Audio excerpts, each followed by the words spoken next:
नाइन्साफी हो के एकदम नाइन्साफी हो। आशा थियो रामशाह पथ हो, राजा रामशाह न्यायका देवता हुनुहुन्थ्यो भनेर न्याय नपाए गोर्खा जानु भन्थे। रामशाह पथमा छ। अरू कुरा तलको अदालतहरूले केही त्रुटिपूर्ण भए पनि सर्वोच्च अदालतबाट चाहिँ अलिकति निष्पक्ष हेरिन्छ होला भन्ने आशामा हामी पनि थियौं। अन्तिम होइन, तर अन्तिम फैसला नभइन्जेलसम्म भित्रै राख्नु भनेको त 4-5 ठाउँमा हल्लाइएको छ।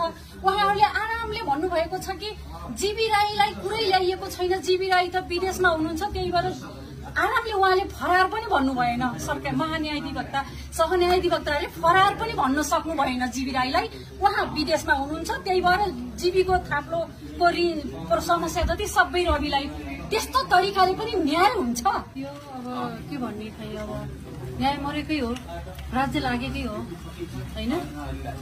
माया राई जस्तोलाई संसदीय प्रतिनिधिलाई चाहिँ जुन 2 कार्यकाल सञ्चालक समितिको सदस्य भएर माया राई जस्तो सांसदले सञ्चालक समितिको 2 कार्यकाल रहेको मान्छे आज धरौटीमा छुटेको छ भने सम्बन्धित नभएको मान्छेलाई पनि यति धेरै यो अत्याचारको पनि पराकाष्ठा हो।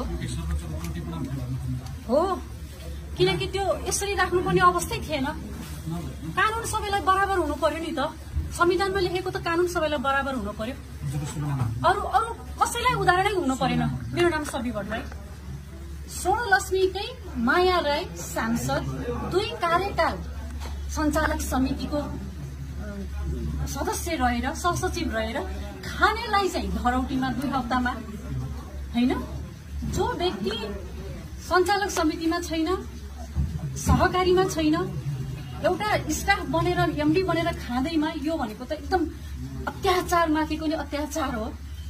यति धेरै यो 21औं शताब्दी यो सूचना सञ्चार शिक्षामा यस्तो त एकदम नाइन्साफी हो के एकदम नाइन्साफी हो। आशा थियो रामशाह पथ हो, राजा रामशाह न्यायका देवता हुनुहुन्थ्यो भनेर न्याय नपाए गोर्खा जानु भन्थे। रामशाह पथमा छ। अरू कुरा तलको अदालतहरूले केही त्रुटिपूर्ण भए पनि सर्वोच्च अदालतबाट चाहिँ अलिकति निष्पक्ष हेरिन्छ होला भन्ने आशामा हामी पनि थियौं।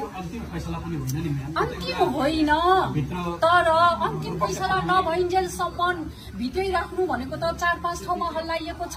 उहाँहरूले आरामले भन्नुभएको छ कि जीवी राईलाई कुरै ल्याइएको छैन, जीवी राई त विदेशमा हुनुहुन्छ,